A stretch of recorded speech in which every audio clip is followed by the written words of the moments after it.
Hello,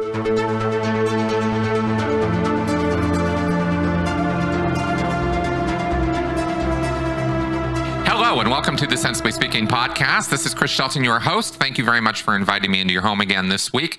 We are going to talk Scientology, and as you can see, I am joined by guest Ian Rafalco. Hey, Ian, welcome back to the show.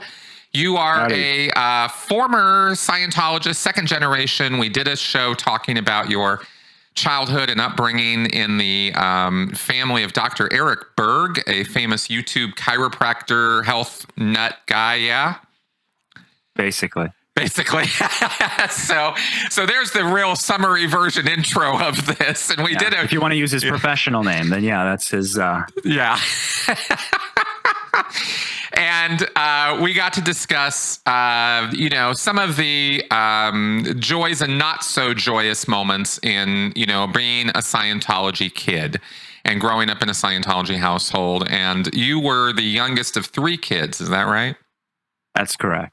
Yeah. Yeah. They were all 2 years apart. So, my brother joined staff very early on. I think he was sent to training at Flag when he was about 11 or 12. Oh, wow. 11 or 12.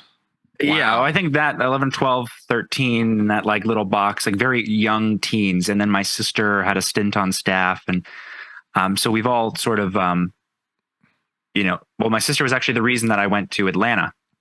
And then while I was in Atlanta, they got me on staff there. Right. And we're going to spend our time today where we basically talked about Scientology, the culture, what it means to be a second generation Scientologist and grow up in that environment. That's what we spent the bulk of our time talking about last time. And I thought this time we might move on to the next phase in your sort of Scientology existence, and certainly mine as well, which was going from a childhood and upbringing of this to working for the Church of Scientology. Right. And staff, being a staff member, is sort of the first tier, or the first level to that, because you are not committing to the billion-year contract and all this, the full-blown craziness. You are instead going, okay, I'm going to commit to this local Church of Scientology, whether it's in Atlanta or Denver or Santa Barbara or wherever it is. And I'm going to agree to sign this piece of paper that is going to give me 2.5. I'm going to give 2.5 years, or alternately, there's a 5-year contract, right? And you can sign this. And the idea is that you give yourself as a religious volunteer to the church, and they're going to maybe pay you and maybe not. But you're going to get services, Scientology classes and auditing and counseling and whatnot for free. You're not going to have to pay for that. And that's supposed to be the exchange that's the big deal to being a staff member. And so that's kind of the basic framework of it. Yeah. So let's go ahead and talk about you and your experiences with this. How did this come about? Well, I was living in Florida originally when I was before I was on staff in Atlanta. I was living in Florida, I should say, and it was kind of not going well there. I was getting out of a really bad relationship, and I was kind of going stagnant. I was having a really hard time like finding and doing work. I was set up very poorly or very early on for the life that I was expected to live, I think, in Scientology. So there was a lot of falling down, needing, my parents to come in and swoop in and help me constantly, because I just, I needed a lot of help, I guess. Are we talking not so much about help, like financial aid, or what, like what kind of help are we talking about here? Yeah. Well, so there was a lot of, now in hindsight, I understand that there was a lot of early onset depression and, very like some early on,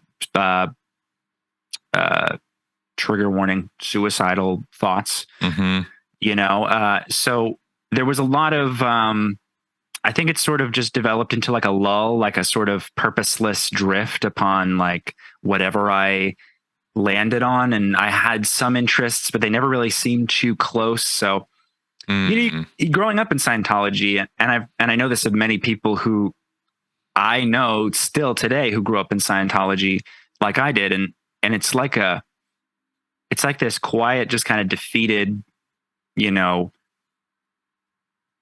like inside you don't have the power to change it, so you're comfortable with your silence, right? So I'm drifting through, and I'm like, man, one of these days I'm gonna have to get my shit together. Or one of these days it's gonna have to change, or maybe the next auditing action is gonna be what changes it. So my sister was on staff in Atlanta. She joined when it opened. My parents went to the opening, and when was that? The Ideal Org 2015, I think. Okay. 2016. I think it was 2015, because I believe I started there in 2016. But I needed a place to go, and I was very in need of a lot of help. So I was asking my parents, I can't live like this. I'm it's just not working. And they said, well, how about this? You can go live with your sister in Atlanta, and you can do some training. So Pro-TRs, student hat, the metering course, and you can get some stability. And while you're there, you can find a job, and you can work on, writing, because I wanted to be a writer. And, because you had been, as we covered in the first show, you'd basically been raised in a home that was very Scientological by parents who were pretty indifferent, kind of not really there, not very present for you. And when they were often angry with you or upset with you because you wouldn't seem to be acting right or doing Scientology right. I'll do just like a very light context for those who are more unfamiliar. Is my parents are it doesn't appear that whatever they learned in Scientology has actually, let me just rephrase that. My parents are very cold, narcissistic people who, from my observation, are almost driven exclusively by Scientology and everything that you use in Scientology, because there is so many like tools, so to speak, that you can sort of pull from and that you can try to use. I mean, they say like, workable tools. I mean, that's subjective, I suppose, because it works as well as you believe it worked in the time. You make up whatever reason. In your head it worked, and sometimes it does work, and you're like, like these tiny things, like manage, like planning your day or battle plans, can be useful sometimes, or setting targets for myself and study. These things were useful in the moment, but I was basically forced as a child to conform entirely with no space. Like I was supposed to become a obedient Scientology, essentially staff member in the house, or like a sort of quasi I don't even have a description for it. Really, well, let me offer this based on what I remember from our first talk here. And I really encourage people to go, watch the entire or listen to the entire podcast that we did. But I see it as, there are some Scientologists, far too many, who are very much into Scientology for what it's going to give them. And what it's going to do for them, the transformation to the godlike state, or the power, the being at cause, as they put it, right? And it seems that there are far too many people who not only, I mean, everybody gets into Scientology for that, but there are some Scientologists, and I think your parents are an exemplary example of this, who are so into themselves that if the people around them, even their kids, don't take to it immediately like a fish to water, they just don't really have the time or patience to deal with their problems or issues with it. It's like, you didn't get it? Well, you're just an idiot, and I just can't really be bothered to pay a lot of attention to you or deal with you or your bullshit. And that's kind of how they seem to treat you. Would that be accurate? Yeah, you reminded me, like, it in Scientology, you are not really a son or a father or a mother or a sister or a brother. You know, you're a thetan. You are a spiritual being. So, who's lived lives before you just forgotten. So my mother took all of this very, very, very literally and like acted. My father took a little bit more time. You know, my mother actually played a big role in pushing my father deeper into Scientology by surrounding him with, you know, more successful Scientologists. And I found reports that she's written that, you know, detail that. And so through my whole childhood, it was kind of like, remember already, you know, remember that you've been an adult, stop being a child, you know, stop being emotional.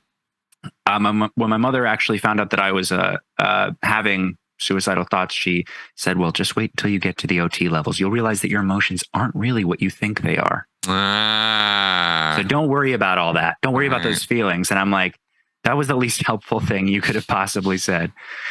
So they're basically, and no, my mother has never given a piece of original advice in her life, because after having been trained, I realized every single point of criticism or advice or, you know, whatever sort of manipulation that she sort of attempted on me came almost directly from the words of L. Ron Hubbard. Yeah.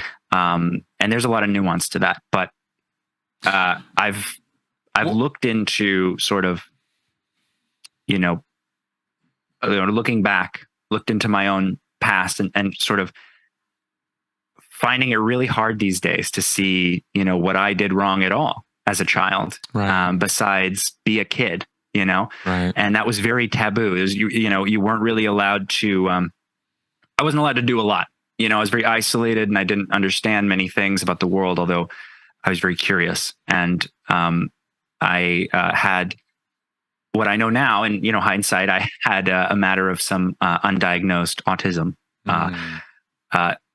to a degree enough that made it, you know, very difficult for my parents to accept my behavior. And just what I was interested in talking about and the things that I said and the questions that I asked were just very non-optimal for them. So they made my life, they made it like, they reduced me to a level that was comfortable enough for them to control fully. And that required a certain level of pressure, a certain level of manipulation and duress that they would have to keep me under, including financial duress, like financial, like pushing me to do things that would put me in financial stress, so that I then needed to depend upon them, because she knew, my mother, you know, had this mindset of he'll come back. He'll realize that it's all what it seems to be. And he'll realize his overts or his harmful acts against one's own moral code of conduct in Scientology would then catch up to me and accumulate in a mental mass that would cause me to then commit crimes, because people aren't allowed empathy in Scientology. Empathy is but a concept because it was written by someone without it. You know, someone who sees empathy as alien and who sees sympathy as a distraction, because it's not about him giving sympathy to others. He gets no pleasure in that. So why should it be important? I remember in KSW, and all the times I've read and word cleared in every single method, KSW. Yeah, this is the central policy of Scientology. It's called Keeping Scientology Working, KSW, yes. And it is a focal point of Scientology and foundational to their beliefs. We would recite it verbatim in the and we would Chinese school it in which is like repeat somebody yells out a line from a quote, and then the group repeats it just right back, and then they go to the next part of the quote and the next part, and it's like a big thing. We did this in the flag internship. Yep. With this reference, because it is it describes how serious Scientologists should be taking Scientology in their day-to-day lives, in their actions. And it says, we are not kidding. We are not joking. You are either in or you are an enemy. Yep. Or you're in the fucking way. And you don't get to ask or challenge the tech ever. And my favorite is, what did he say? About 20 in 100,000 suggestions, which is like, what kind of fucking numbers are that? Like 100,000 people suggested a way to improve Scientology because it has many flaws. And he accepted 20, like, oh, we should fix the water fountains in the bathroom, or like, we should, build a smoking hut so that, the boss is happy. Like, it's just this like, sort of bizarre claim that because something was made by one man, it can only be benefited by remaining. Like, he's like, because I was smart enough to come up with this, I think I'm the only person smart enough to have an opinion on it or authority on it, is essentially what this reference is about. And that it is a deadly serious thing. What they are doing in Scientology is what it says. So she took that to heart. My mother took that very close to heart. And she,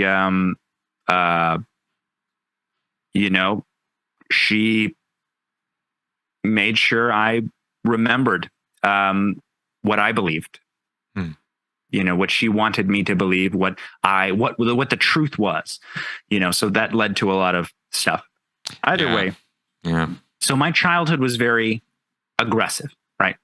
And so I ended up very subdued, very, I didn't know really what I had. I didn't really know what was going on. I had no drive. I had no aspirations. I was frequently, I had insomnia quite a bit. I had very bizarre habits. I developed a drinking problem. I had a very addictive personality growing up. So it's, coming out of the other side, wanting to be better. I sort of blamed myself for all of these things, absorbed all the responsibility. And then you look towards, well, how can I make it up? Right. A lot of young Scientologists will join staff just for this reason, or perhaps, so they don't end up like this, or so they don't end up, because in Scientology, the production is the basis of morale. Yeah, exactly. Exactly. So, if I might interject for just a moment, sure. I wanted to comment on the fact that we've talked in other podcasts on this channel about this concept of adults in little bodies, that Scientologists consider children to be fully realized and grown adults who are just happen to be growing a new body. And that this concept is most talked about in non-Scientology circles or in the world related to the sexual crimes and pedophilia and nonsense that goes on with children, and how adults in Scientology can justify this or rationalize it because, they're just adults in little bodies, and so I can, do sexual and you can things audit out when you say that, and my mind immediately says, well, how would they justify that? And I just thought, well, in Scientology, you can use Dianetics to audit out any physical trauma as well. So There is no lasting trauma in Scientology. So that's actually, and I've known people, my ex-wife was an auditor. She audited a pedophile, and it made her very uncomfortable. And I said, well, who is this guy? She's like, he's a staff member. And we're trying to keep him on the straight and narrow. And we're trying to, make sure that he doesn't, he's saying that he's visiting playgrounds too often, and he doesn't know how to control himself. And, all these things obviously pointing to the fact that Scientology is not stopping him from being a pedophile, which this is then a legal issue. She's not going to report him to the police or to any authorities because he's on staff. He's trying, Exactly. And they can run these mental gymnastics and circle, and run themselves around in circles justifying this behavior. But what I wanted to point out here is, while we talk about the more salacious, consequences of that in regards to sexual assault of children and things like that, Absolutely. there's a bigger picture here. There's a much longer term problem connected with this entire philosophy or idea that children are just adults in little bodies. One, they're not. They're children. They're immature. They are growing. They are learning. They are little sponges of information. Their brains are still developing. I mean, there's so much knowledge and information about children and stages of development and so many things to know that Scientology ignores, discredits, invalidates, says, just no, none of that's true at all. Fuck all that. Fuck all that child psychology. Fuck all those counselors and people. We know the truth. You're a Thetan. You just got a little body and you just need to take responsibility and grow up and stop acting like a kid. And when you pound a kid, like as you've described here, right? I wanted to highlight this, that for years and years and years, your entire childhood is this idea manifested on you. Of course you're going to have massive problems with emotional development, with learning development, with responsibility. You're going to have responsibility and trauma issues.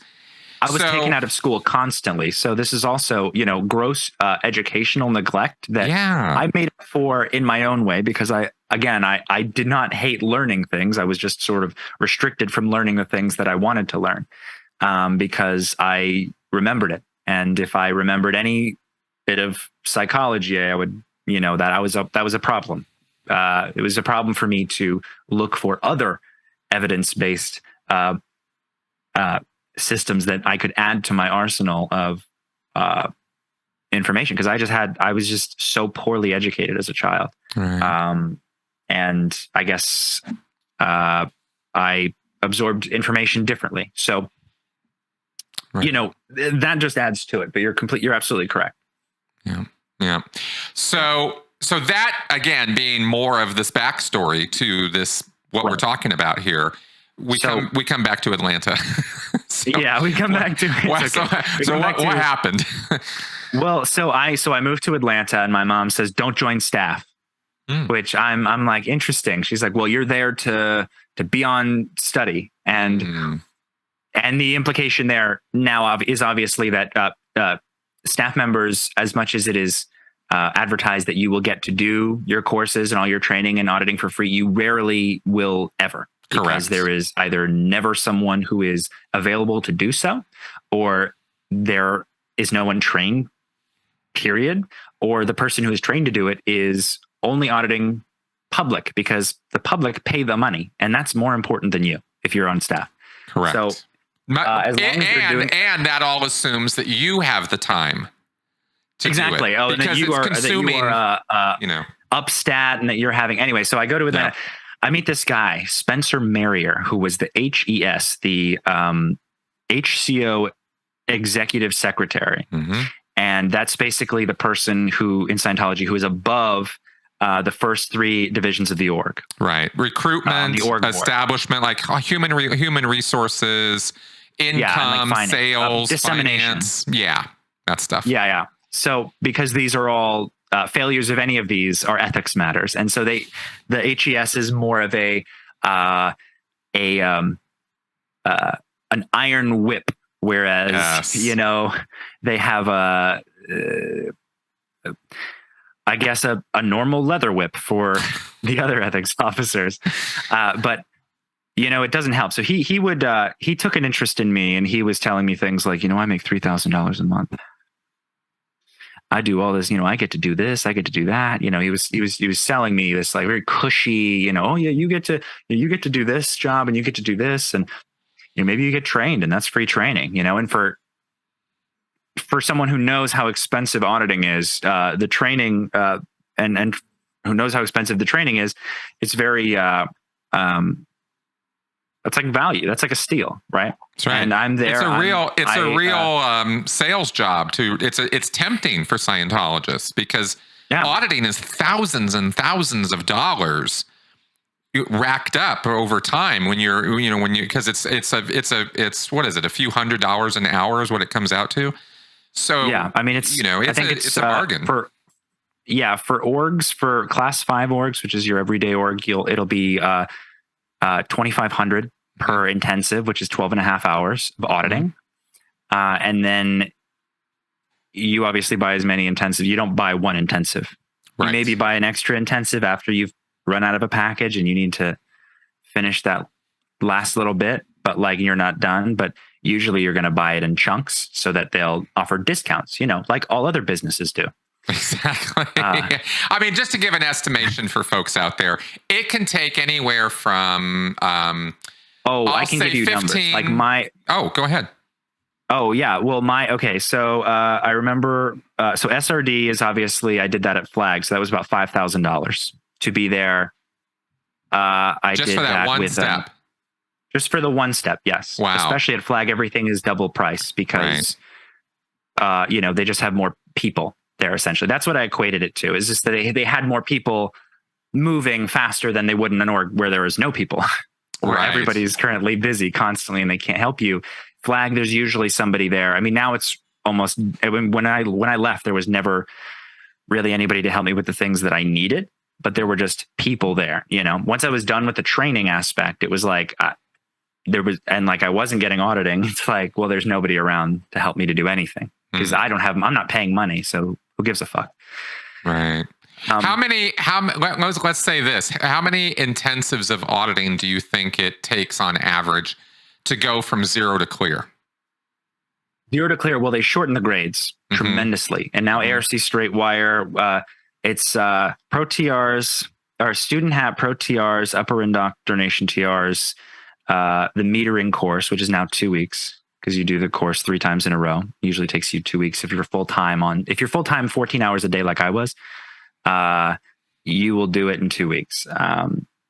But that's not what most people will do. People will last months. I've seen people out for years on that course. Oh yeah. I mean, if you're an OOT, you're an outer org trainee who's from an org training at Flag, you're pushed. You don't have the luxury of patience. You don't have the luxury of like waiting or like doing it on your own time. You are supposed to be done before Thursday at 2 this week, no matter what course it is. So, and if you have extra time after you finish that course, like I remember one time I finished a course right after I finished my metering course. It was the morning of Thursday morning, and I got in at 8:00, and somebody comes downstairs and they say, "Hey, have you done the allergy and asthma rundown auditor course?" Right. And I said, "No, I haven't." And they said, "Easy 6-hour course. I'm enrolling you on it so you can get another comp this week." And obviously, it did not take that much because it is an ancient course that does not use any of the technology that I was trained to use because all my stuff is, anyway. So all this stat pushing, forcing these completions, it doesn't really matter what the training is, but the prices, it was like $2,500 per course. And then I did about 30 different courses. 35, yeah, and I did an internship as well. Right. But let me redirect you back to the auditing. Yeah, auditing. Let me get you over to the auditing side because we're talking about training. But I just wanted the audience they shortened it. Yeah, what are they looking at? It'd be somewhere. They advertise it lower than it is, obviously, but it's advertised, I think, to be somewhere like 6 to 8 to finish the grades and NED. Really, that few? Yeah, and it usually ends up being more like 25 or 40. Mine was like roughly, I think, 58 or 60 total. I mean, I did a lot of NED intensives. These are $2,500. I think just recently on Superpower, my Superpower trip, just recently, I say 2 years ago. When I was last at Flag, I was on Superpower. I didn't even finish Superpower, and my parents, who were sending me there, spent somewhere over $200,000 just on the services. We actually paid for 2 Superpowers just on because I was getting security checked because I didn't want to be a staff member for the rest of my life.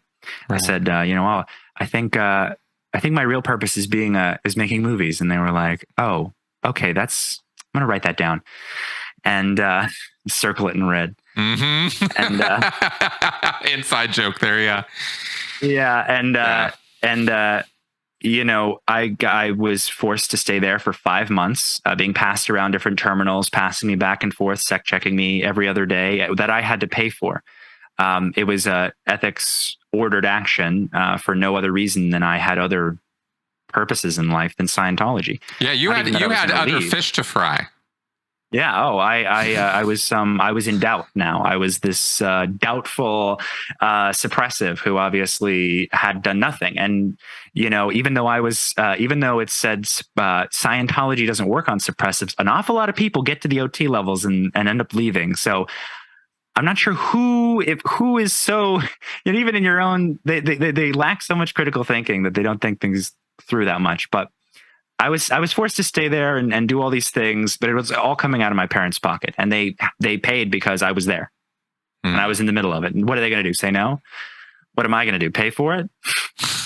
Right. Cause you were a staff member at this point. Yes. And so, and I was trying to transfer, I was just so done with the situation. Right. This was much later.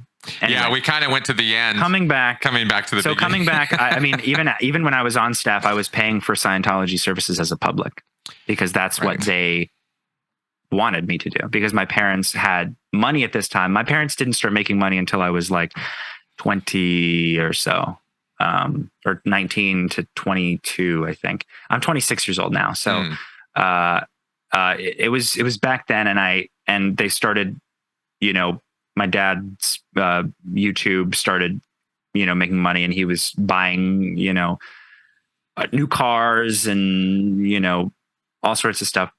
Not like fancy car. He bought himself a new car and then didn't like how it drove. So he bought himself the same new car over again. And then, they've had a lot of expensive purchases for themselves. Cool. So it wasn't that they were struggling to pay your bills. They were flush. They were making some good money at this point. Yes, absolutely. And it was like, this $200 a week for food is too much. You need to like, and I was on staff too. So I'm going to circle back. Yeah. So I was promised certain amounts of money to be on staff by this guy, Spencer. I was promised that it's a really chill place to work. It's going to be booming soon. It is booming now, as you can see from all the money I just told you that I make. And that's what he's saying to me. And, he's also pointing to, and there's this girl, that girl you were staring at in the lobby. If you join staff, you guys might, I could put in a good word for you, and you guys might be able to, get together.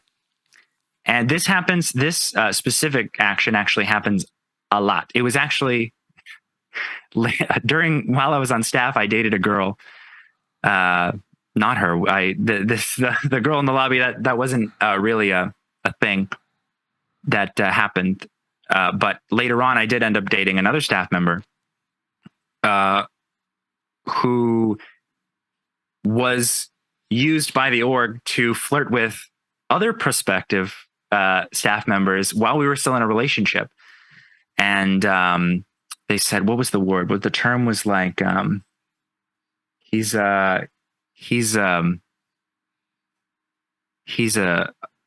female he's like a woman tag or something. He's got like they tag, it's like a special name that they have for it, where you send attractive people to like coax them onto staff, and it's like, and they flirt with you, and right. Many Sea Org has sent many girls to try to recruit me to the Sea Org, and it's never like, they're never overtly flirting with you, but it's like they take a very heavy interest if they know that that's a button of yours, and they'll text you unpromptedly and ask you how your day is, and it gives you really weird vibes. It pulls you in, sort of. Yes. But that was very unethical to me at the time, and I gave the person, I was rebuked for writing a report on it, because she's recruiting, and I'm being critical of her dissemination tactics. Right. And this would go both ways, by the way. You would have male recruiters who would sort of do this flirty recruiting thing with female prospects, and you'd have female staff who could do, or Sea Org, who could do this with male prospects. I watched it happen and did it myself. Yeah. I did watched it too. that. Yeah. I mean, I mean, that's how I sold people stuff as a salesperson, and that's how I recruited some people. It wasn't just that, but it certainly was a tool in the toolkit. Yeah. And I never knew. So I get on staff, and eventually my parents are like, okay, that's fine. And in hindsight, it sort of feels like they were saying, oh no, don't join staff. Whatever you do, don't join staff. We're not going to help you, because they did end up continuing to help me. And right. I got to do. I was picked out to be something called the SSO, which is the Staff Section Officer, who is the person in Division 5 in the qualifications division, who is in charge of all the staff training and processing. Yep. And I basically I had carte blanche over, I could say, you are going on course right now, or I could say you haven't been in session, I'm sending you to ethics, or you have been avoiding you haven't been ready for session for like a week. You haven't been sessionable. So I'm chitting you, or I'm KRing, I'm writing a report on you or something. And I could also change the courses that the people had to take, although I had no control over this at the time, because the org was being run through the Sea Org, through the LRH Com, or the L. Ron Hubbard Communicator, who is almost always these days a Sea Org member, or maybe they don't have enough people. But at the time, I knew ours was a Sea Org member, and she reported directly to CMO, the Commodore's Messenger. Okay, in Atlanta. So she was, So she was in charge of the org, and the ED, Debbie Bank, who is her husband was like a famous dentist or something. He's a very successful dentist, so she was loaded after he passed away. And so she was doing most of her and her son, who also was a dentist, Josh Bank. He's the head of the OT committee, I think, down there, or something. He's in there. But either way. They were very, in other words, I mean, we're throwing around so much Scientology terminology. Yeah, I'll just cut. So she was in charge. She was very wealthy. A lot of wealthy people in the executive positions, and a lot of poor people in the lower positions. That's a better way to break it down. There we go. I'm a detailed person. I have, I add a lot of context first where it doesn't need to be before I say the thing that I actually want to say. But I don't, I rarely get embarrassed by these things these days, because, who gives a fuck? If I were in Scientology, I'd be punching myself off camera, but I'm a weird guy. I don't say that to in any way disparage you. I just know the audience is, you're just going to have to keep up a little bit, folks, because we really are trying to do our best to give a lot of context here. But this is Scientology. It is neck deep in terminology and vocabulary, and we really are doing our best to keep it clarified as we're going.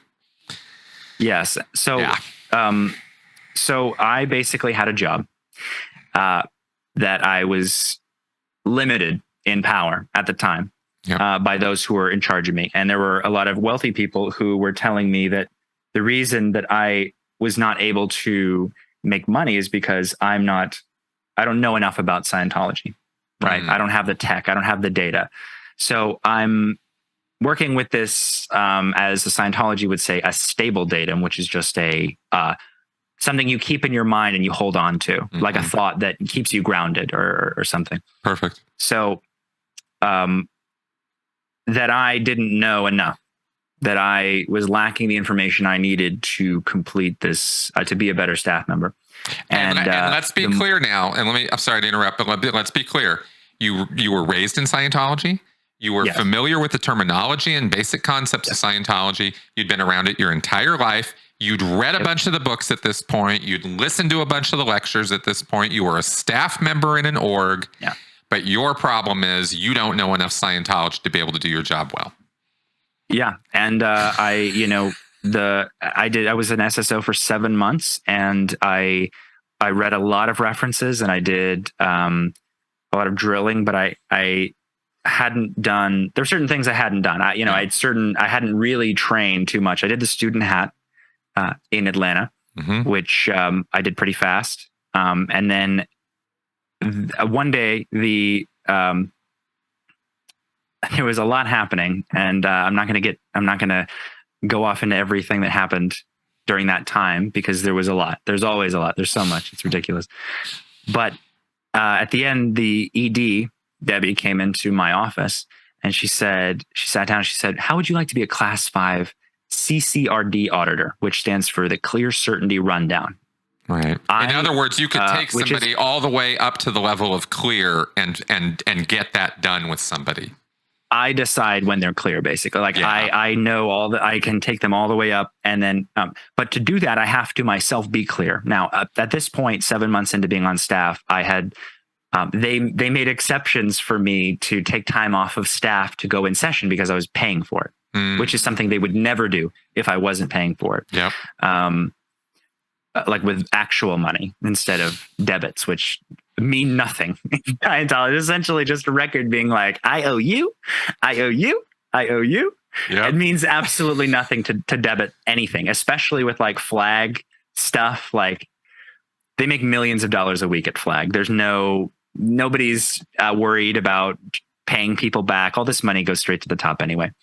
But so I was offered this, and I was a New Era Dianetics drug rundown completion. Like, so that's the last thing you do. That's like the last thing before clear.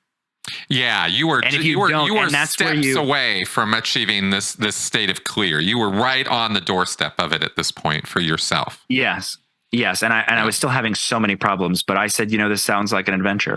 I'll send me to Flag. I'll do it. And they did, and I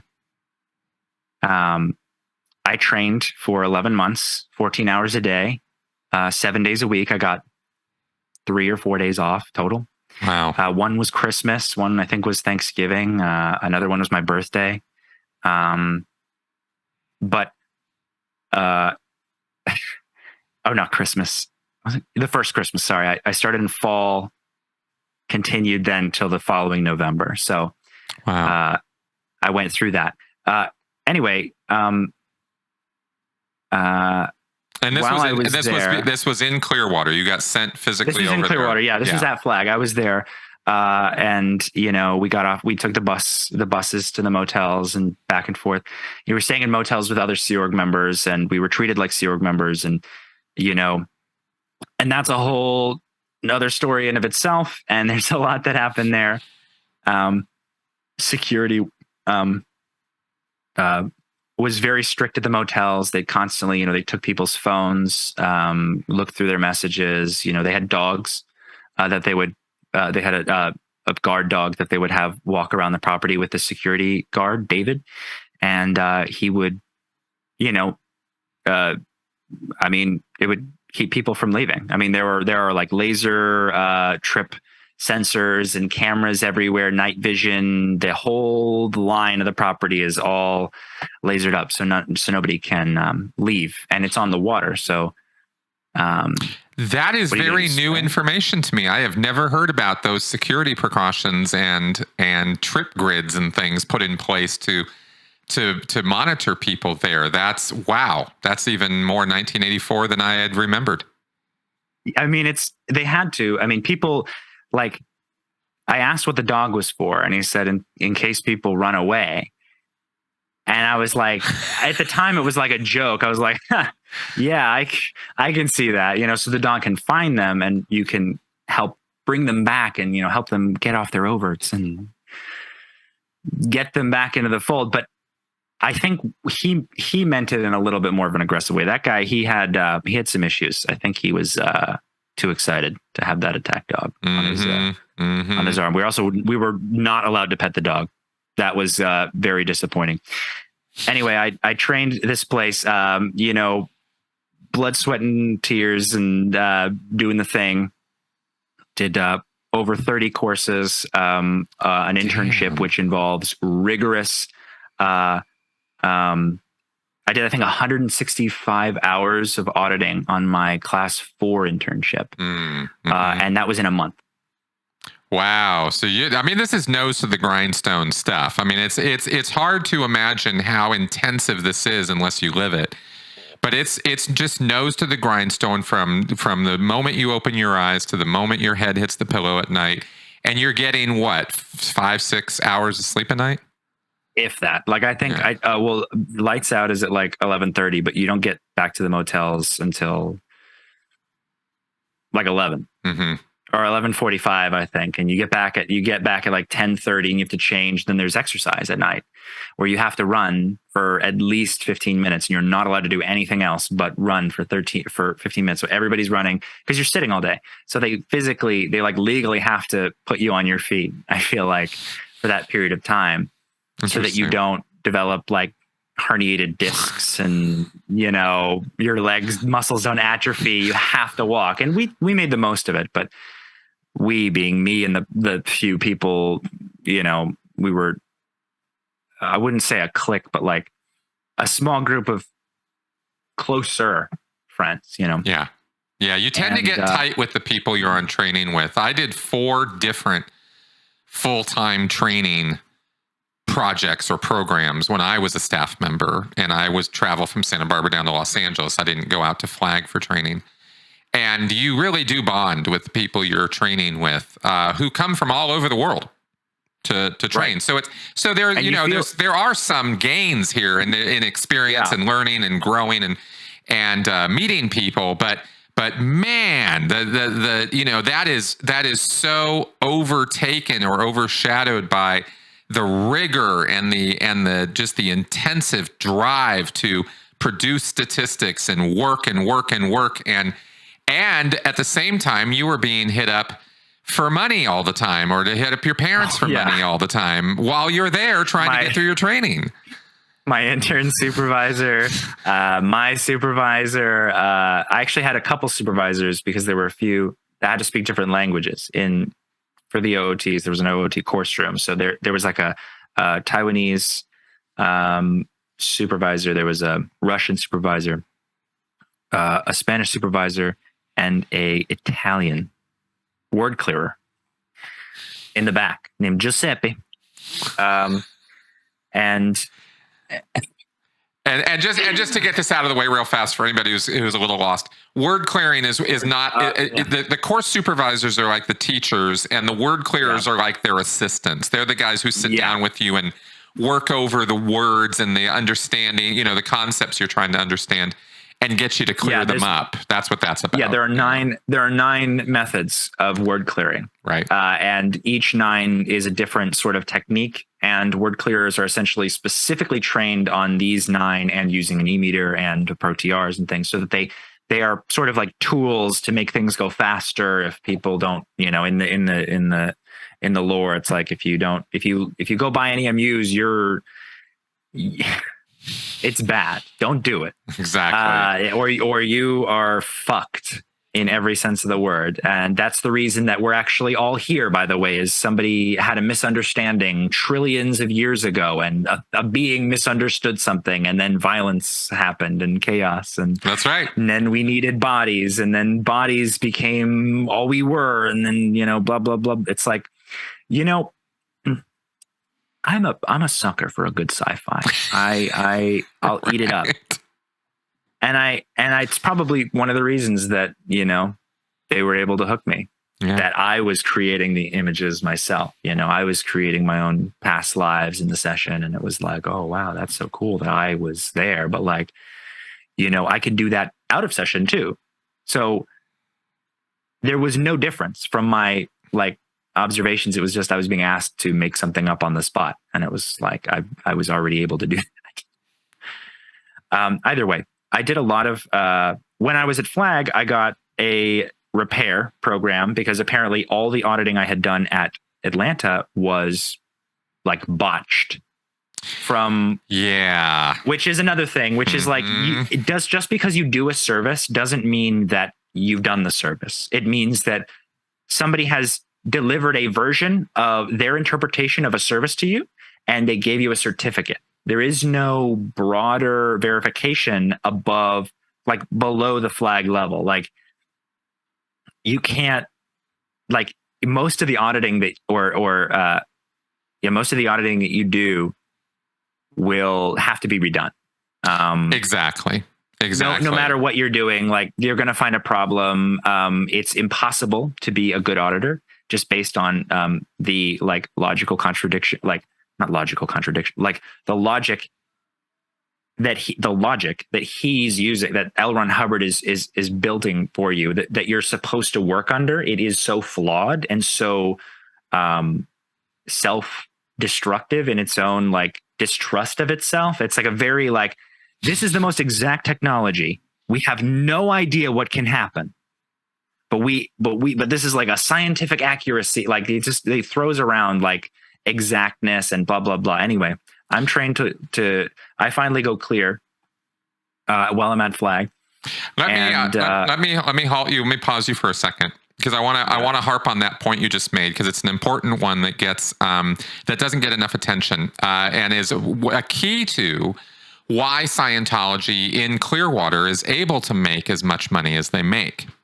So I want to explain this for people because it's part of it's actually a built-in part of the scam that every single Scientologist unquestioningly accepts. And it is this. It is that there is a hierarchy of correct application of Scientology. Yep. And that at the lowest levels of Scientology, in other words, in the hierarchy of the organizations, you have city-level churches like Denver, Milano, etc. These are called Class 5 organizations. Then you have these next higher level organizations, which are manned up by Sea Org members, and those are service organizations. The St. Hills and the advanced organizations, and those are what is in Los Angeles or at the UK or in Copenhagen, Sydney, Australia. They have these bases where these service organizations exist from the Sea Org. Those are class 6 and AOs and St. Hills. Advanced org. That's right. And those have a certain level. And then there's flag. And there's only one flag. And it's in Clearwater. And it's the only class 12 organization in the world. And it holds one of the positions of flag, according to L. Ron Hubbard, is it's the ultimate holder of the standard of application of Scientology. Flag is perfect. Flag never makes mistakes. Flag never screws up. Flag is where you go to get the best of the best, which is why they charge literally twice as much for services there as they would at your local city church. And the part of the scam is you'll go and you'll get a bunch of auditing or a bunch of training in, let's say, Denver. And you go up to Clear and you do, you spend a couple $100,000 at Denver and you do training and you do these classes and you do the auditing. Then you ship your folders and all of your information off to Clearwater because you're going to do your next higher services there. Well, the first thing they do is they review from bottom to top all of your folders of all the work you've done so far. And all the worksheets of all the auditing sessions you've had. They go through all of it. They charge you to do this, by the way. Yeah. And they list out they use reams of paper to list out every single mistake and error and screw up that happened in that auditing, regardless of what you think about the auditing. Yep. And then they tell you when you arrive at flag, this was screwed up, this was screwed up, this was screwed up. You're going to have to do these things again. And by the way, yes, you're going to have to pay for that. And people do it. Constantly. And this is a built-in part of the scam you can't get around it. There's no questioning this. There's no querying it. There's no saying I'm not going to do that. There is none of that. You merely have to accept that this is how Scientology is delivered, and you got to pony up the money when they tell you to. So we've never really harped on that as much as I want to. So I wanted to focus on that for a second. Yeah, you say that, and just so many things come to mind, like the fact that my mother, who is even still so fiercely devoted to Scientology, was false clear attested twice. Yeah. Which means this woman was told she was clear, got up on stage at Flag, got a certificate, gave a big speech, and then later they said, hey, actually, you did not go clear. And she said, well, shit, let me spend a bunch of money to fix that. And she did it again. And then GAT2 came out right after that, which was a whole redesign of everything, basically making it look like this standardized package of this is the final edition of all of our collaborated data. We've gotten all the, there were some bad secretaries, which is an excuse David Miscavige is still using even today, as if there are so many bad secretaries. Maybe we're just real bad at picking secretaries. Once, fool me once, fool me twice. It's like they don't get that far because, they're OT. But I digress. That happens so often. So I got these repairs that, and the auditing the process was better in comparison. When you talk about the beingness of an auditor, which is essentially the presence that an auditor is trained to exude, which is a very stoic, powerful, direct, presence. You have a job, you're not interested in anything except for the answers to your questions. And if you can, I did my best to be a nice guy, and I just happened to have, I did my best, and I was actually a favorite of the internship soup for doing sec checks on Sea Org members and other OOTs because I was fast, and I got their secrets out, I just knew when they were bullshitting me. So I just could cut through it. And I was nice about it for the most part. And I was persistent and patient. And it was just something to focus on, the training really, it's very militant if you're doing it in that environment that I was doing it in. It's very, you feel structured because there's a big new shiny metal rod up your ass. You're gonna feel it. It's gonna be a little cold going in, but once it's up there, boy, do you sit up straight. Yep. So after 11 months and all this stuff, I finally got offloaded, which I was told to leave for an ethics cycle that resulted in me meeting a woman and getting married.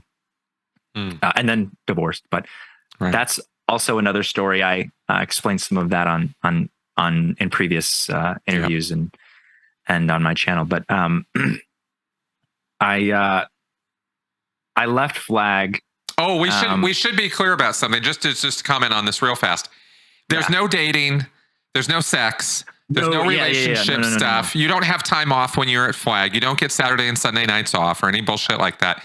You are nose to the grindstone. And if they catch you flirting around or screwing around with trainees from other organizations, you both are going to be in an awful lot of hot water. Doesn't matter if you do anything. Honestly, most times people don't do anything. But if they're talking too much, and if they see you talk too much, in their heads, it's these two are going to abandon one of the other orgs and they're going to lose that person. Yep.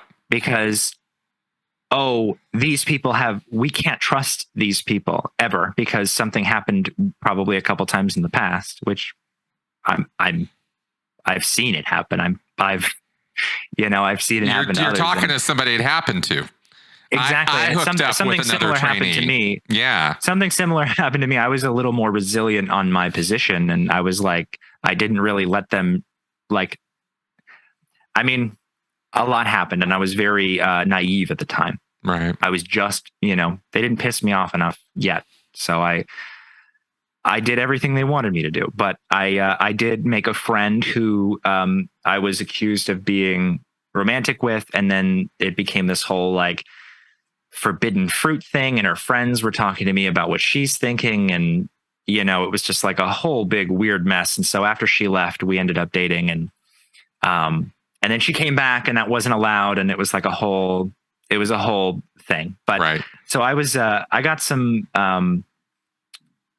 like 3 or 4 ethics programs for that, but it was about 12 pages of references each, including clay demos of every single reference. But that was normal. These hands have yeah, we messed with an awful molded lot some of clay. Yeah. you wouldn't think like of learning of something like Scientology that's like the first thing that like on the outside, I can see it looks weird that like there's just these people who are like they're playing with clay all the time, but it is not play. I promise you, it is definitely, we do not want to be doing this. This is work. No. This is part of the learning process. That's right. Or it is sometimes ordered for you to do so that you make it real for yourself in your head. That's the idea, is that you're molding with clay to make a physical representation of an idea or a thought or a system or of an entire auditing session, which includes setting up the session, finding the PC, doing this, then getting them in session, then, putting the heater on their feet and putting the lotion in their hands. And is the room all right? Thank you. I could do that whole thing. I could do all the updated, I remember it all. Oh yeah. But, I tell you, it's, there are many steps. And what was I saying? That was the original point. Well, we were talking about you were talking about doing these ethics programs because of the whole 2D. Right, the clay demos. Yeah. So clays were rough, but it's part of the gig. So I did all of these things, and then I eventually was told to go home. I had done my NED course, and I was on my Class 5 internship, which is essentially I'm a fully interned and validated Scientology auditor, which means I can deliver the hundreds and hundreds of auditing processes, and including all of the objective specialist course, which is that big book. I've read that entire book cover to cover. Oh man. It has I think over 500 or 600 processes in it. Mm-hmm. And it's definitely, so you have to, and you get the special version, which, tells you why it works, when it's just, it literally doesn't matter. You just try them until one does something good. And that's how you know it's working. And then most people do the main battery, which is just general. Anyway,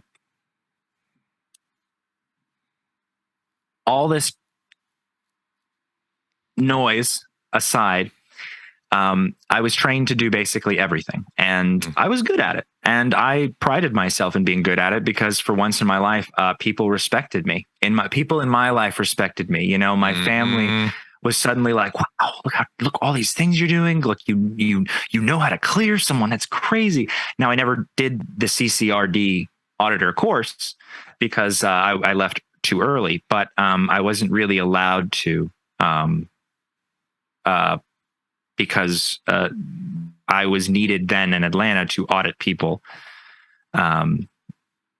So I switched posts upon returning.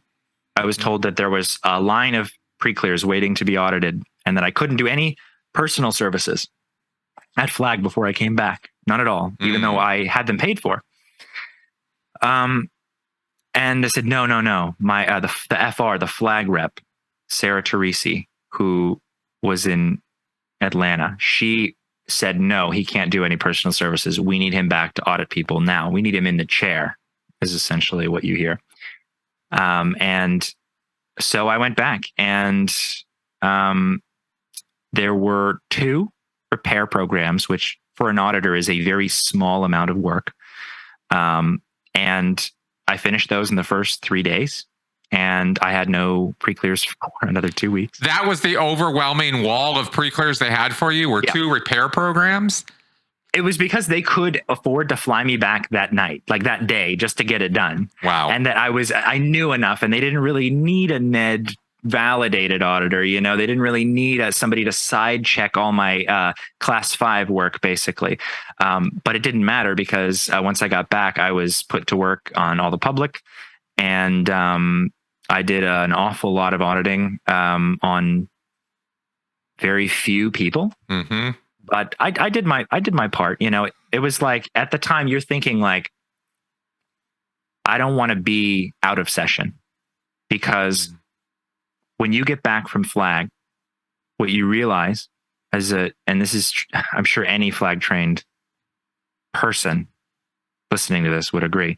When you get back, you are very overwhelmed with a feeling of disappointment in the shift in production change. Some people, I think, might not mind it so much.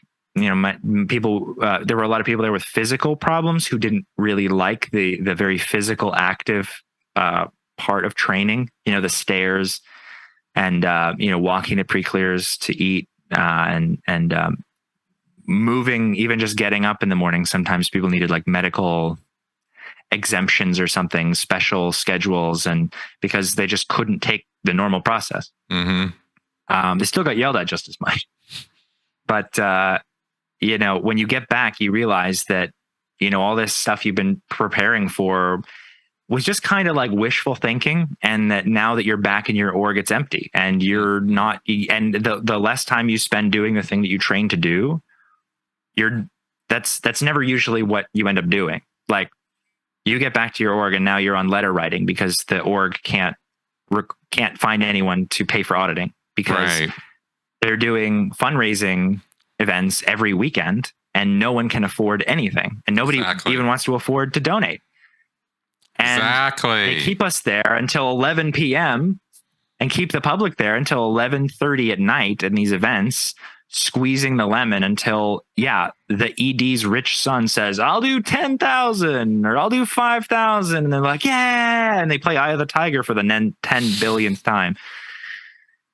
Ugh. Yeah, isn't it amazing? Because this is a change that Miscavige has overseen. I mean, back in the 1980s, it was unthinkable that you were going to draw the majority of money out of Scientologists and just send it to some nameless, faceless bank account somewhere offshore and call that an IAS donation. It was all about paying for auditing and paying for books and paying for services. And that is a gigantic sort of sea change that happened in Scientology under Miscavige, is that the money went from going to the local organizations, which would send a percentage up to Miscavige, to, no, you're not getting the money, I am, and just going in there and taking all the money out of the field. They can't be trusted with the money, of course. David Miscavige is the only person who can be trusted with any amount of money. All the accounts need to be in his name because he knows what's best. There you go. Obviously, he's doing such a bang up fucking job. Obviously, avoiding the law and whatnot. Yes. So it's just a big change for Scientology, and it's one of the major reasons why less auditing happens, less services happen, and why less people are now part of Scientology, is because they're just not even doing Scientology. It's quite wild and completely backwards from what L. Ron Hubbard said to do and how he grew it. So it's just that's one. It's not a big brainer here as to why this thing is tanking. Miscavige has been tanking it for decades. Yeah, and consequently, what ends up happening when you aren't doing the job that you were asked to do or that you were trained to do, that you've been, you've had this expectation that it's going to be this intense and you're going to have all these people. And for me, the auditing was actually fairly easy coming back because you are in such high pressure situations, and there's a camera in every single auditing room at Flag. So I could physically watch every session that I did and also look at the e-meter at the same time. I had like a main hub where I could just pick, this room at this time, this session started, and then I can check all my stuff. So, but like when I go back to the org, I have none of these things, which is fine. But I also have no PCs. The org has no students. The org has no money. And I, now a trained person, am expected to do all these other people's jobs, and call in, which is a very depressing activity, by the way. Yes, it is. And despite my social anxiety, which I've struggled with for a very long time, and it gets, I have some pretty, I can break down sometimes, and I can, and that's just a consequence, I guess, of my upbringing, but like, consequence and effect of my upbringing. But, calling these people who would get mad at me or bothering them, or, they just slam the phone on me and keep my morale up is kind of impossible. So I'm not going to talk to any of these people, like I'm literally on the brink of, going anywhere else. Like if I don't like feel better, but y'all are promising me these things that I'm not getting. And so calling these people is sort of a labored task for me, because I'm talking to people who are like, what's the event for? Is it a fundraising? I just went to the IIS event. I really don't have the time to do and these people walk in and just look so depressed, and they skip right past the sign and table, go right to the food, because that's the only reason people show up these days. But I watched the expectation turn into reality, and it didn't really matter how much I was auditing. I was actually at a certain point punished because I was too good of an auditor, because I was too fast. I finished. I knew where to go so quickly. I knew like how to handle it. And I was so sharp at the time that I would knock out these programs and they would still have hours left, or they would still have, a couple minutes left. And I would be instructed to work on their folder, doing this, the thing you mentioned before, the looking through and the correction. It's called folder error summary, or FESing. Yep. And it's pink sheets, all these pink sheets, and I would be set to do that, so that we could take idle hours from folders and turn them into a completed intensive of auditing, which would then be added to the statistics of the org that would make us look better, but we're not actually auditing people. We're just doing a lot of folder work. Right. And our org actually got into a lot of trouble for that. I remember coming back from Flag, there was a Sea Org mission led by a guy named Chris Burpee. Oh, I knew him. Oh yeah. And he had a little team. There's another one named Gensi, and there was this bigger guy too. This he was like a hard sell guy or something like that. But they were all Sea Org members from CMO, and they essentially did a lot of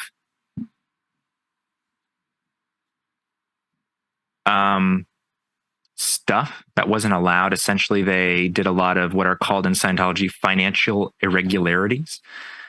And they're called ESTO missions, establishment missions. So when an org is failing, the idea is, well, let's put together a group of people in the Sea Org, train them on their mission, on what they're supposed to do.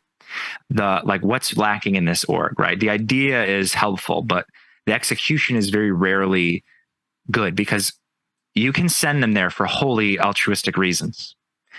But once they get there and these things that they're trying aren't working, what becomes a problem is the amount of money that the orgs are making. So in Atlanta, we never made enough to pay the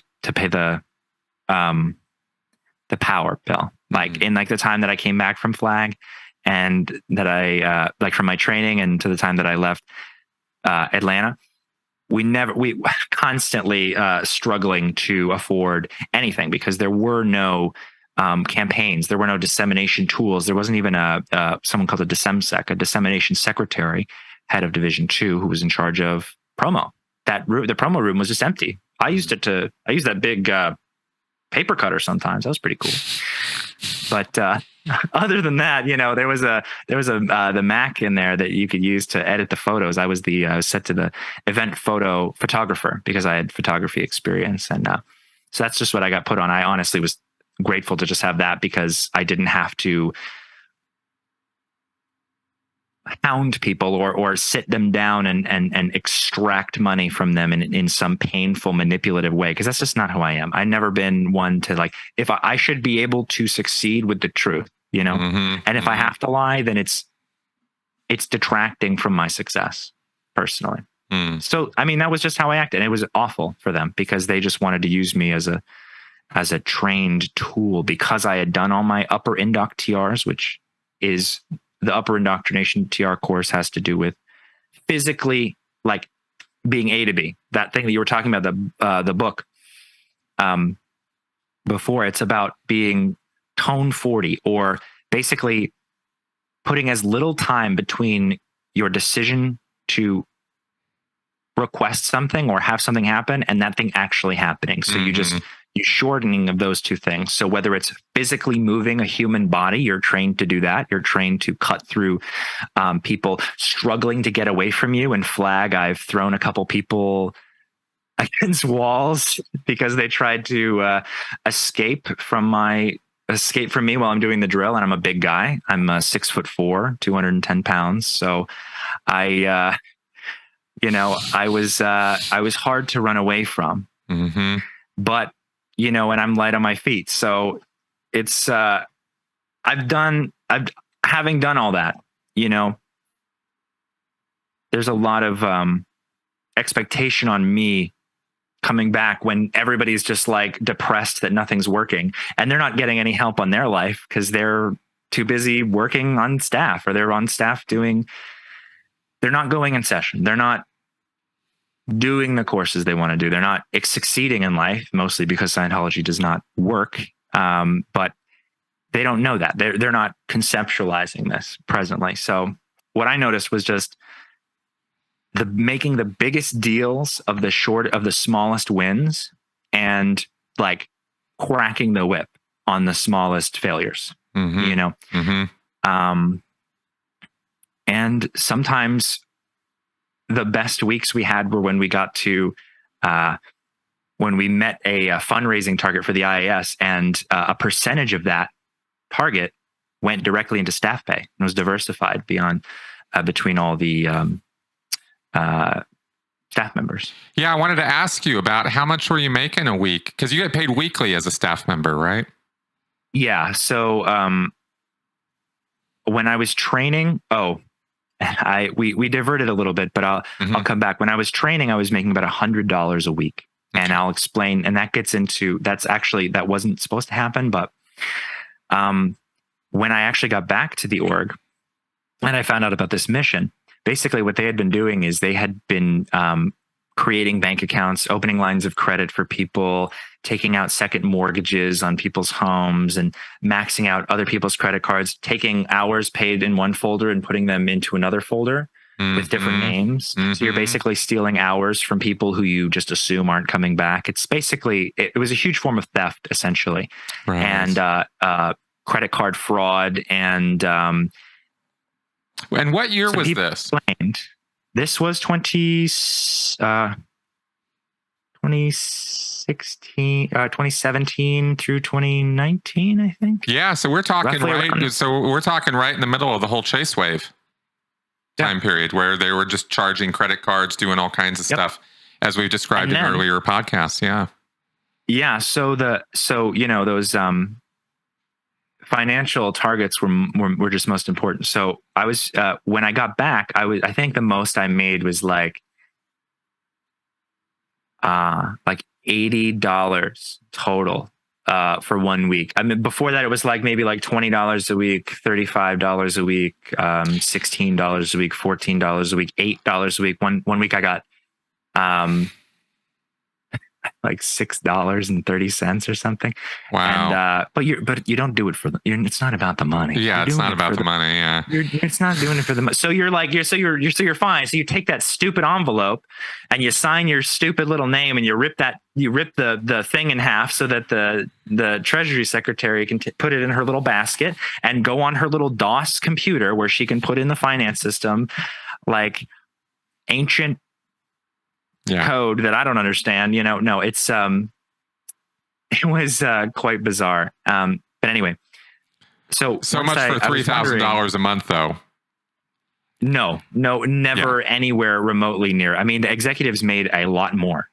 The people in the executive divisions did, they did make more. They got what are units. So you're paid in like a certain amount of units that are divided. And the more training you do, you actually can get units added on. And it's like this very overly complex system that doesn't need to exist. But the more you have to think and the more confused you are, the less you ask questions. Bingo. In Scientology. That's used all over the place. Yeah. But there was this, I found out that this mission with Chris Burpee and also helped by the FR, Sarah Teresi, they had done all these things and they had created such a massive problem that the field was actually complaining. The field being the people in the Atlanta area who were active in with the org with Atlanta. Mm-hmm. Basically the local Scientologists. Yeah, exactly. So they were starting to complain because one of the, for many reasons, there were a lot of problems. And so what happened, it's actually pretty crazy. There was a, but int management, essentially. Okay. Sent these people, these different kind of auditors, financial auditors, to look through. They sent a whole mission to look through every single folder and in the entire folder tank and every financial transaction over the past since it opened, finding all of these dollar amounts and trying to cover it up by trying to reach out and paying these people back what they were estimated. Okay, got it. So this was the same thing that happened in Cincinnati and some other places that we heard about, where once the word got out that this chase wave was being busted and that the financial institutions involved were catching on to the fraud, the church sent its own internal finance people around to clean up the books and clear everything out and pay people back and clean things up so that the Church of Scientology would not be financially liable for gross and blatant fraud. And that's what it sounds like you're describing, because that's a similar thing that happened, I've been told, in other Scientology orgs around 2019. Yeah, it's a lot of that happened. And also afterwards we got new training manuals that talked about all the things you aren't allowed to accept now. You're not allowed to talk to any banking person. You are absolutely not allowed to use anyone's credit card information without previously, so that like a hamster in a cage would understand. You're not allowed to, that's how simple, they really drilled it in. You do absolutely nothing with their credit card.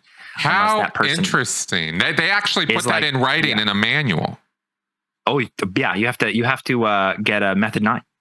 I would love to get a copy of that thing because this is the first time hearing that this was actually put down in written form. We knew that a bunch of people got fired. We knew that a bunch of people got transferred off their jobs, and that there was a really big deal with the consequences of this with the personnel of Scientology. But I did not know, this is the first time hearing that they actually put this thing down in writing of thou shalt not A, B, C, D again, so that we don't run into this problem. Yeah, it was a blue flag order. So it had, and then it had, I think, a little pack attached to the back. And, but yeah, I remember, and it was bizarre because I remember explaining it to my, my ex-in-laws. I'm divorced now. I actually recently was finally able to get divorced, which is pretty cool. So that's all over and done with. Good. But, at the time I was talking to my sister-in-law, and I was explaining this, and I was like, but it's okay because they got paid back, so the people who were at fault, they went and got handled, and the church came and paid them back. And even then, my ex-sister-in-law, who was the HES of her org, so also she stopped me right in my tracks. She cut me off and told me to stop talking. And I was like, what's the problem? She's like, oh, it's in theta. There it is. Why would you spread that information? Why would you talk about bad things that happen anywhere? Right. Period. And I'm like, you are the most negative person I've ever met, and you're telling me to, she's a very hostile and aggressive attitude, but somehow me just describing a negative circumstance that could have been caused by the church was suddenly this nightmare to talk about. And that was, one of the few things that really, had me lose interest in following all these nitpicky rules, because nobody really followed anything. Nobody really followed, the structure that I had been presented with. My memory is such that I just happened to hold on to a lot. And I sort of see it all at the same time. So when I'm looking at Scientology, I'm looking at all of these, references that I've read, or if I'm looking at all the ways I trained myself to be as a Scientologist, or my auditor training, it's all just kind of floating around. And I can see it all for what it is. And I can see the good and I see a lot of the bad, but like being on staff was unexpectedly one of the most demoralizing experiences of my entire life. Like even at Flag, I had agency to run around this big building and I had energy to fight back and do what I thought was right. Things moved a little faster, but when you're on staff at an org, you kind of lose this ability to live your own life. And right. I couldn't afford to rent a place. So I was, again, supported by my mom, who just paid for, we were in this house, this staff berthing, and there were 2 little apartments close by the Atlanta org that were like licensed under the Church of Scientology, but they didn't pay any attention to it. They just let the staff members figure it out, like pay the rent and the electricity. The guy I was staying there with, the guy who was like in charge of the bills, one time he said, one time the power went out, and I was like, why'd the power go out? And he said, well, I guess we didn't pay the electric bill. And I was like, what are you talking about? He's like, well, I never got one, so I didn't know we had to pay it. And I was like, well, what money have I been giving you? And it's just like, oh, all the money, but I just didn't know how much to ask you for the electric bill, so I just didn't. So I was paying rent minus electric, and the power went out for a week. And oh my God, I was like, for a week? And a week. And then when the power, so we stayed in the opposite. So I was like staying in the opposite one, like on the floor, during the day, and at night I would go back because it was cold. So I was fine with the cold. I could sleep in the cold, but then the power came back on. Eventually, I think somebody figured it out. I wasn't sure. I remember they asked me to call my mom, and I had to call my mom and ask her to bail out this apartment of adults. One of whom was a woman with her like child age son, who she couldn't take care of during the day because she had to work at the org. A lot of stuff to unpack and a lot of craziness, but wow. We talked last about that guy Kesavan, that my roommate who got scabies from that woman he invited from out of town anyway, there was this guy, one of my roommates. The power goes out for a week. When the power turns back on, I say, hey, Kesavan, you have a log of beef in the fridge that I see you've segmented into burgers for the week, and it's in the freezer. Since the power went out, it's gone bad. How do you? When are you going to take it out? There's an inch of like frozen blood on the bottom of the freezer. How do you plan to take it out? And he said, "Oh, it looks pretty good. I mean, it looks like it's still good, so I'll probably keep it. I've already eaten some of it." And oh God, that was the day that I left to find another place to live. Yeah. Wow. And I told my mother that. I mean, I think that fact alone sickened her enough that she was like, "Okay, that is pretty gross." Because that guy was constantly sick, and it seemed to just be that he doesn't understand how the body, how medicine works. I don't know what. Hey, he's just making it go right, man. What do you give him such a hard time for? So he's just making it go right. One disease at a time. That's right. Right. Hey, I got to comment on something we talked about a minute ago on this N theta thing, because this is really important too. And you gave a perfect example. I mean, picture perfect example of how it's used and what I'm going to highlight here. I don't know of a better thought stopping cliche or thought terminating concept that'll just shut down thinking faster than the word N theta in Scientology. Absolutely. It is universal. Yeah. It is universally applicable. You can use it in any circumstance or situation to shut down an entire train of thought. Whatever the person's saying, they're stopped in their tracks, and it's such a slam dunk barrier that once it's put there in the conversation, nothing else can happen. You just have to move on. If something is labeled N theta, whether it's Leah's documentary, whether it's you talking about financial irregularities in the organization, whether it's complaining about not getting paid, whether it's anything at all, if a Scientologist tells another Scientologist that's N theta, that's it. It's a conversation stopper. And and there are very few things. I just wanted to comment on the fact that there are very few things that are as powerful as that. Even outside in the real world, I don't see. Right. It's almost like it has the same kind of power that Nazi used to have or something before it got watered down.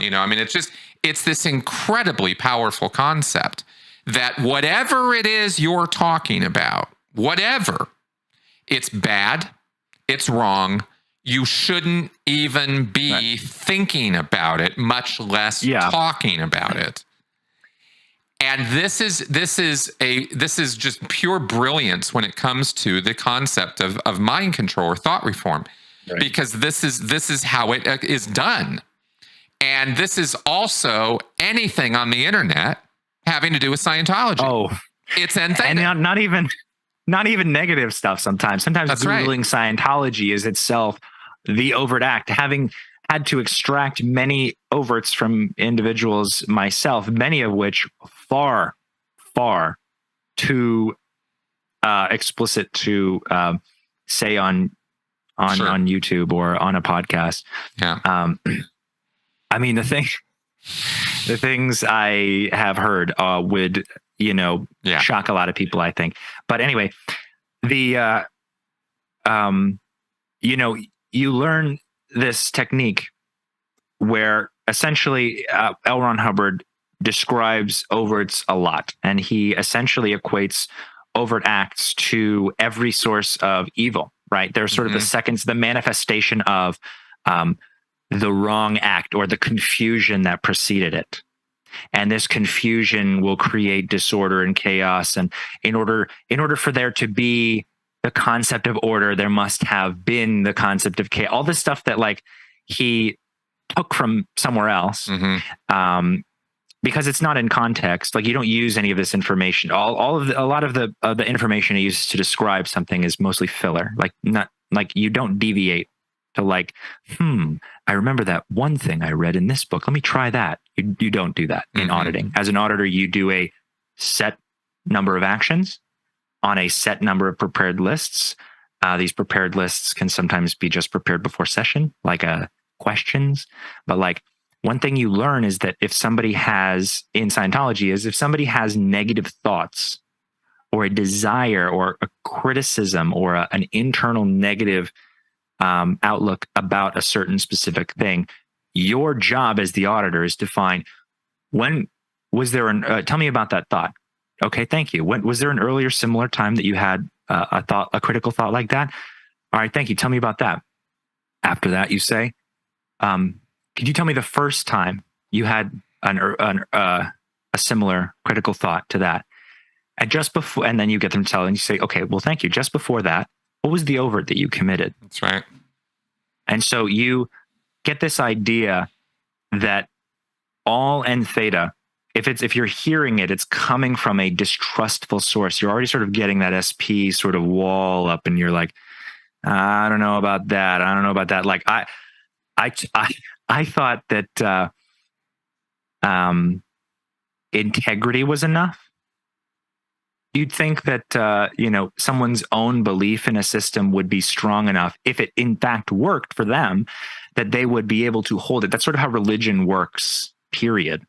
Your belief in something and your belief in it manifests your behavior towards it because of what it does for you. That's right. You don't need this reciprocation. But in Scientology, it's all about like results and what L. Ron Hubbard said you're going to get at the end and what he's promised you. And there are promises and there are financial exchanges for promised gains constantly behind the scenes. They would never say in public, oh, Dianetics can cure cancer, because obviously that's illegal. That would be dumb to say in public, just from a self-serving religion point of view. Someone who wants to keep control, all they have to do is lie and wait and not respond. And then you create this like, well, what is the truth? We just won't know. But like, you or I know. We saw it. Mike Rinder knows. Lyra Mini knows. Oh, sure, of course. It's every person out there is watching this who doesn't have the courage to speak out, or who perhaps wishes they could speak out or could do more, knows this. And I know that what I've noticed is that no matter how many times I remark on how naive I was as a Scientologist,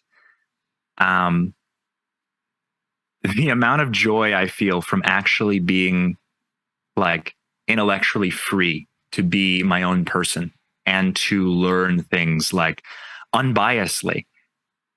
And you realize there is such a thing as being unbiased, or there is such a thing as being biased, and bias is important. Sometimes, it takes the context. There is no truth. Like if you're a Scientologist, there is no real truth. There is no certainty on anything, because it's all based on your like what happens to you when you apply the tech or whatever. It's like if it's it's why that interview recently with the PR head of Scientology, she was on a podcast or something. I forget what her name is, but she is the head of PR, and she also recently read an LRH quote in front of the Clearwater City Council randomly. And Pat Hardy you're talking about. Yeah. Yeah, she's in Clearwater. So, yeah. Ridiculous. Yeah. She opened her mouth and she said, "What is personal integrity?" And I said, "Get the fuck out of here. Are you a prayer? Go fuck yourself." That is, you know how many times I had to like spell that reference out to someone and be like, "Why don't you know Scientology?" Anyway, she did this thing and she started her interview by saying, what's true for you. What is true is what is true for you. And what she omitted to say was, until you actually do any Scientology, because then there is a higher power than you. Like what is true for you is only subjective to get you into Scientology. Like, yeah, you're going to bite whatever you're going to bite. They're going to let you nibble whatever you need to nibble to get in, because once you sign that contract, you're fucked. You've literally, we're getting close to getting rid of these contracts, I think. And these contracts that you're made to sign in Scientology, all we need is like delegitimization or some kind of, prior amnesty or something could happen. And that would just literally allow these people the legal freedom to say whatever they want. And Scientology can only harass so many people at one time. Right. And, I feel very strongly that people want to talk about their experience, but they don't know how to describe the fear that they feel. And I think describing that fear itself is the first step, whether it's public or personal. I have come a very long way, and I drug myself through the mud. I have felt all the negative feelings that I need to feel. And I am now sort of, I just get it now. And I just kind of understand that you know, sure, I had this very negative past, but it helps me solve a problem that is very active today. And, you know, I feel like all the people that I watched suffer in life on post while I was on staff, the people who couldn't feed their families, or the people who had to, people who were above me who were ordering me around because their lives were miserable because of someone who was ordering them around. And I saw the direct line, and you couldn't question it. It's impossible. You know, how dare you evaluate on somebody else's situation, you know, on their own level of personality. You don't know them. Like, you're not allowed to know people. You're not allowed to know who is like you and who is not. Everyone is their own. It's not like we're one species of organism, which would, you know, make more sense. We're all these celestial individuals coming from this place and that to be isolated from each other. And it's like it's a nonsense. It, like, you really, I mean, I've looked at this quite a bit to try to understand, like, you know, how much of it is what I blamed myself for and how much of it was just abuse. Most of it was abuse. Yeah. About 98% of it was pure abuse. And many people think that it's them and that they did something wrong or they're going to be in trouble. I can tell you, you're going to be just fine. Exactly. If you talk about Scientology. And I know that because I'm here and I feel actually more than liberated from those feelings. Although it would be a light thing to say I have a chip on my shoulder, but at the same time, they have the literal biggest chip. They invented chips on shoulders. Right. They make enemies out of anyone they can. And on staff, you know, it's no different. But you see these bad things happening, and if you can remember them, if you can, you know, count how many times on a finger that you've seen somebody get corrected and then come back and do the exact same shit, or the same time, or you know, how workable is that? If you constantly have to correct yourself, it's like that's real life anyway. You know, being aware of not doing the wrong things and making moral choices, but you don't need, like, what inevitably becomes aliens and prior civilizations and past life, you know, recall to fix. You know, it's just it's just not that complicated. You know, well, no, it's not. But it's made complicated, and it's made to appear complicated. And I think what you're describing is the difficulties of and the sort of the steps of recovery from this activity, from this group. I mean, it's there's so much. It's hard to appreciate, you know, if you didn't do it, that the levels and the strength, the power of the fear and the guilt and the responsibility that's laid on you constantly in Scientology. And this framework that you describe, you know, this, like, all these creatures from other galaxies. What are we, and who are we, and where have we been, and what have we done? And you have this incredibly complicated framework that you're trying to get your wits around the entire time you're in Scientology, because Hubbard is only giving you bits and pieces here and there. There's nowhere that it's all just kind of laid out for you. Here's the picture. Here's endless contradictions. Oh, constant contradictions, right? Because you're listening to a lecture from 1952, and then the next lecture you're listening to is from 1968, and you know, and things have changed, and you're supposed to just kind of figure this out and roll with it. And if you don't, you're the idiot, and you're the one with misunderstood words, and you're the one with false data, and you're the one who doesn't understand, because Hubbard's perfectly clear when he's, clear as fog. I mean, it just doesn't, it's not clear at all.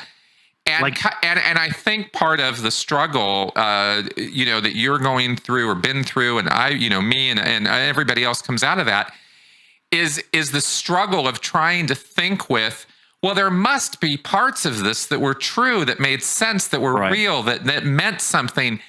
And and the recovery for me, and I think maybe for you, has been the letting go of all those, you know, quote unquote important things that really never had any truth connected to them at all. Yeah. You know, and realizing that you were really living on a bed of lies, that were never actually supposed to make sense. Yeah, They and the were supposed to deconstruction- confuse you. You Yeah, know? the deconstruction was a lot of me realizing that, like, I was convinced a lot that Scientology was making life simpler or making Right. concepts more digestible in some way. And then when Right. you only have to be asked so many times to explain what Scientology is before you get annoyed, because the expectation of effort you're about to expend describing something, which is why you'll only hear celebrities say, "Oh, you got to read a book, look Yep. into it. Oh, you Yep. got to just do Yep. your own research, just read a book," because they are so confused themselves. If they are one of the people that they're aware of that just wildly has MUs and might just misinterpret the tech completely, that they'll set a bad or negative or non-optimum expectation of Scientology, and then be in trouble by management, and then they'll get attacked. So they're not going to say anything. They're just going to say, "You read a book. Oh, well, it's actually, you have to find it for yourself." It's like, yeah, obviously, if you were like, "I want you to hold my answers. I want you to hold yourself accountable for what I say," and then so you go pay. So then you hold yourself accountable for the money you just spent to do the course, on the expectation that perhaps they'll be interested. But most people are not interested in Right. that kind of logic, because it doesn't really work. But deconstructing for myself was a lot of opinions and thought processes that I used to evaluate decisions and how I viewed myself, through the lens of a Scientologist, and Right. expecting those lenses to exist externally and outside of Scientology, which they can, but mostly it's very, very not the same. Exactly. People are people. That has never changed. People are not all out to get you. There are people, anyway. Yeah. It's like, it's just realizing, like, your thought processes, like, decide very early on that it's okay to be wrong, and that it's okay to let go of these concepts, because they are, I mean, I guess for me, I could say they were more than concepts. They had influenced other entire ways of thought for me. Mhm. Sort of using my brain, hitching a ride to make computations that were unnecessary, or, cause problems where they didn't need to be, or have anxieties about galactic invaders, like Right. things that distract me from thinking about, why am I on staff this often, and why am I staying late and working both orgs? Because we just only have 15 people on staff, or 20 people on staff, or we have a complement of 27 staff members, but only 10 show up, and nobody wants to be there because nobody's getting paid. So everybody's working other jobs. And then we get a dispatch from David Miscavige saying, we shouldn't be moonlighting. And if you are moonlighting, well, that means the org isn't making enough. That's a failure. So y'all are going to get sec checked, or, an interrogatory, or, investigations done. There is so much. There is just factually so much raw information that describing it, I would forgive any ex-Scientologist from being too exhausted to describe it, because you really shouldn't, and you really can't ask, well, what is it? Like, why is it bad? Like, you gotta give that some time. You gotta be ready to sit down, grab some popcorn, and then yourself, look into what they've actually done, because Scientologists paint like very specific. They're trained to, or I should say, they're drilled on scripts on how to respond to people who ask them about Scientology. It's very, very rarely genuine. Yeah, exactly. Well, look, we're going to start wrapping up, because we've been at it for a while again, and we've been talking about lots and lots of things, but we did cover an awful lot of what I wanted to, in terms of your staff experience in Atlanta and your training at Flag and what happened there.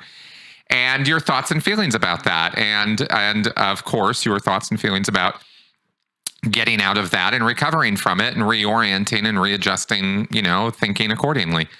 It's hard. It's complicated. It's difficult. And anybody who pretends that this is supposed to be easy is either in denial or avoiding it, I think, if I may be so bold. It's kind of hard to not be in denial, and after, it is hard. However long in Scientology. That's right. That's right. Because I, Lord knows I certainly went through my phases of that. I mean, I thought when I first got out, give me a year, I'll be all good, and it was like, no, dude, that's not how this works at all. So, we all have our journeys and our roads that we're going down here and figuring this stuff out. So I hope that by, through our ruminations and thoughts and ideas about all of this, that you guys get some deeper level look at what we're actually struggling with and what this is really all about when we talk about recovery from a destructive cult. There's the bad things that happened, and then there's the trauma that's left over that we got to deal with and sort out, and that takes time and it takes work. And I know that's true for every single person who's come out of any kind of destructive cult or, coercive kind of situation. So hope that this podcast helped, understand Scientology a little bit more in all of its vagaries and nonsense, and helped understand Ian's journey, and what you've been through. So thank you very much for taking the time to talk about this. Absolutely. I enjoy these talks. It's very refreshing to talk to people that I have so much in common with, and I know I have my own process of getting the information out. It's not always the most streamlined. It's not always the most pedestrian, I guess. But sure, that's my brain work. That's how it works. It's how it's been working. It's always done that. I'll get there. You want a question or you want an answer to a question, you got to ask it a couple of times, but I'll give you the answer. Absolutely. And you've been doing great. And you've been doing great. And so anytime absolutely. We'd love to talk more. Definitely we will. Because we've got more stuff to talk about. I do have more questions for you about your experiences and your thoughts about all of this. And of course, Scientology now, as we're recording this right now, the Masterson trial is hot and heavy. It's just getting going, really. This is probably going to post in a couple weeks. So the other things will have happened between now and then as far as the trial goes. So I don't want to comment too much on it, except to say that there has really not been as much attention on Scientology as there is right now because of that trial. And I'm very, very happy about that, because the more exposure we get to the actual nonsense of Scientology, and we touched on, by the way, in this talk today, some of what these women had to experience as well, in being victimized by Danny Masterson and by Scientology. So I hope that this gives some, again, shed some more light on the topic. Again, Ian, thank you very much for taking the time. And thank you for having me. Absolutely, man. Absolutely. It's my pleasure. And we'll do this again. Folks out there, I want to let you know, because I need to plug this kind of as a thing, is not only can you support the channel or the show through Patreon, PayPal, Venmo, whatever. Links are always in the description section of my videos. But also, I am now doing consultation. I am available for that. And that is not the same thing as therapy or counseling. I am not a therapist or a counselor, but I do consultation. So if you need any assistance, have questions, have concern, relationships or something in a tough, coercive situation, don't know what to do, have questions, contact me, and we'll figure it out. All right. So I'll see you guys next week. Bye-bye.